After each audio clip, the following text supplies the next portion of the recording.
ఇక్కడనేమో చేతిలో ఉన్న త్రిశూల్ గిన్న పట్టుకున్న గణేష్ అన్నమాట ఇది. మీకు ఫొటోస్ కూడా చూపించలేకపోతున్నాయి, ఇక్కడ లేవు. కలరింగ్ మొత్తం అయ్యాకనైతే మళ్ళీ ఒక వీడియోనైతే చేస్తాను, మీకు చూపిస్తాను చూడండి. ఇక్కడ మనకు స్టేజ్ పైన సారీ సింహాసనం మీద అయితే కూర్చొని ఉంది, బ్యాక్గ్రౌండ్ లో ఫ్రేమ్ కూడా వచ్చేసింది. సేమ్ మోడల్స్ అన్నమాట. టోటల్ 15 నుంచి 20 ఫీట్స్ వరకు అయితే ఉంటది. ఈ షెడ్ వచ్చేసి మనకు ఆర్మూర్ దగ్గర పెర్కిట్ అన్నమాట. ఈ షెడ్ వచ్చేసి చూడండి, ఇక్కడ చూసుకోండి అయితే ఈ వినాయకుడు చూడండి, మన పాము మీదనైతే నిలబడ్డాడు అన్నమాట. చూడండి కూర్చున్నట్టుగా.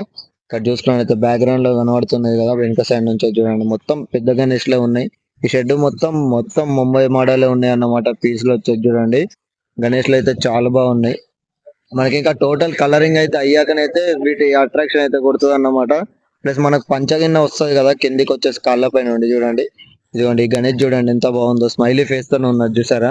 ఇక్కడ చూసుకున్నట్టయితే మీకు కలరింగ్ అయిన గణేష్ చూపిస్తాను చూడండి. ఇక్కడ చూసుకుంటే చూడండి మనకు ఫుల్ కలర్ అయితే అవ్వలేదు గణేష్ గిన.